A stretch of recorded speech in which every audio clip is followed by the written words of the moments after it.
Hello नमस्कार, मी क्रांती तुमचं आपल्या चॅनलवरती पुन्हा एकदा खूप दिवसानंतर स्वागत करते। तर आज मी खूप जवळजवळ 2 महिन्यानंतर व्हिडिओ बनवते। तर त्या महिन्यामध्ये आमच्या वेदचं टक्कल केलं होतं आणि आता थोडे थोडे केस आलेत त्याच्यावर। तर आमचा गोटा कसा दिसतोय बोलायचं तुला? हां बोल, काय बोलतोस? हां जेवला? कुणाला त्यांना विचारतोस जेवला का म्हणून? बर, वेद विचारतोय जेवण झालं का? आणि या 2 महिन्यामध्ये खूप आगाव बोलायला पण लागलाय वेद आमचा। ते केस गेलेत आणि बोलणं आलंय, असं झालंय त्याचं।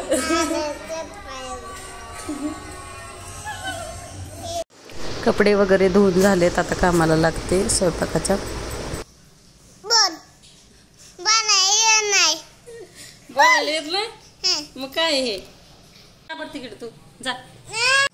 तर आजचा मेनू आहे माझा आलू पराठा आणि म्हणलं आज काहीतरी वेगळं करूया आणि दुपारच्या जेवणात बनवते। सकाळी पोहे बनवलेले नाश्त्याला आणि आता दुपारी आलू पराठा बनवणार आहे। ते पण हे आल्यानंतर जेवायला मग बनवणार आहे गरम गरम। तोपर्यंत मी सगळी तयारी करून ठेवते। मग आता सगळ्यात अगोदर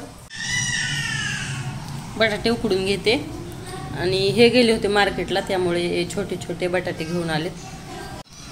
तर असू द्या, छोटे असले तर आता पण मी न कट करता असेच उकडून घेते। तर आणि त्यानंतर मग तोपर्यंत मग मी बटाटे उकडत आहेत तोपर्यंत लसूण मिरची वगैरे वाटून घेते। आता आज आहे गुरुवार आणि गुरुवारची लाईट ही जायलाच पाहिजे इकडे। तर लाईट गेलेली आहे, तर आता मला उकळामध्ये बारीक करावं लागणार आहे मिरची लसूण ते। तर करून घेते तोपर्यंत बटाटे उकडत आहेत। त्यानंतर मग जरा वेगळ्या पद्धतीने करणार आहे मी आलू पराठा यावेळेस। तर मी तुम्हाला दाखवते रेसिपी।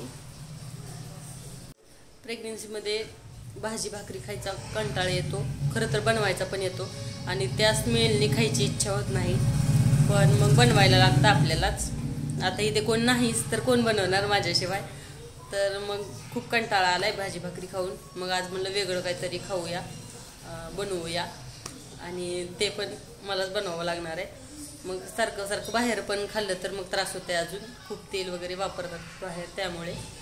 तर आज मी बनवते आलू पराठा आणि तसंही या 3 महिन्यामध्ये माझं 5 किलो वजन कमी झालेलं आहे आणि आता 4th मंथ हाफ झालेला आहे माझा, 4था महिना आणि आता लवकरच 5वा महिना स्टार्ट होईल। आणि 3 महिने प्रचंड उलटी मळमळ खूप होती, त्यामुळं मग वजन कमी झालंय। तर आता या 4-5 महिन्यामध्ये वाढायला पाहिजे, त्यामुळं आता चांगलं खायला पाहिजे, भरपूर जेवायला पाहिजे, पण जेवण जात नाहीये। तर तसंच जबरदस्तीने का होईना खाल्लं तर पाहिजेच। नक्की नक्की बोल ना बोल ना बोल नाही, मी पकडते, तू बोल बोल। काय बोलायचंय?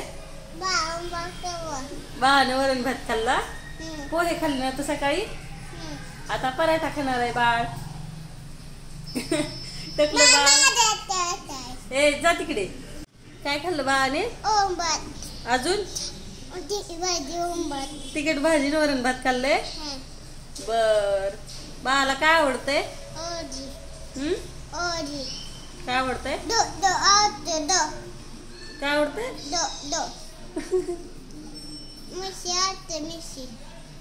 मिरची? पिलूला मिरची आवडती? अयो जा तिकडे, तू मला स्वयंपाक करू दे जा। बोल ना मग, तुला काय बोलायचं बोल ना, बोल बोल। आता पिलूला बोलायला येतंय तर खूप म्हणजे गप्प बस असं म्हणायला लागतं, एवढं बोलायला शिकलाय। आणि सॉरी कशाबद्दल? आणि अगोदर बोल म्हणलं तरी बोलत नव्हता। तुम्हाला व्हिडिओ मध्ये मागे दिसत असेल, कलर लागलाय तो। तुला टीव्ही लावून दिलाय ना, तू टीव्ही बघत बस जा, मला स्वयंपाक करू दे। लावतोय दादाला म्हणून लाव गाडी कार्टून। कार्टून बघ जा जा ना. बाय.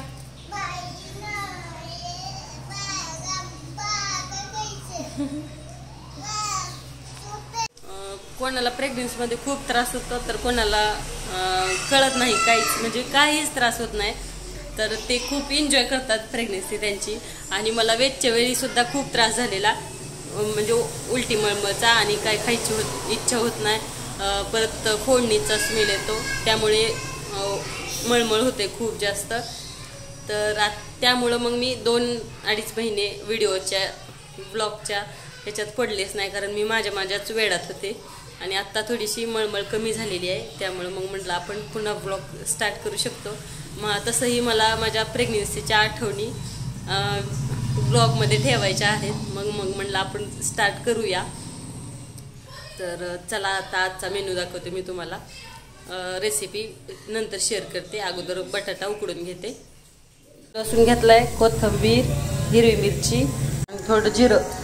आता लाईट आलेली आहे, माझं नशीब चांगलं, म्हणजे माझं कष्ट वाचलं. तर आता मी मिक्सरला वाटून घेते हे सगळं. हे बटाटे उकडलेत आणि सोलून घेतलेत मी पूर्ण, त्याच्यावरची साल काढून घेतली. घाण पाणी येते, पिऊ नको. सोलून घेतली. आता त्याला मॅश करून घेते. गरम आहे थोडं, त्यामुळे हाताने करत नाही. कुकरला बटाटे लावलेले आणि 2च शिट्ट्यांमध्ये चांगले शिजलेले आहेत.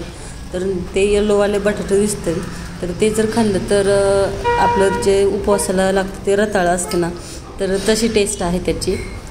तर खूप छान टेस्ट आहे. आणि असे मिक्स होते बटाटे. आता आणले होते त्यांनी, तर मी तसेच घातले उकडायला. आणि शिजल्यामुळे मला समजलं की वेगवेगळे आहेत, एक येल्लो आणि एक व्हाईटवालं.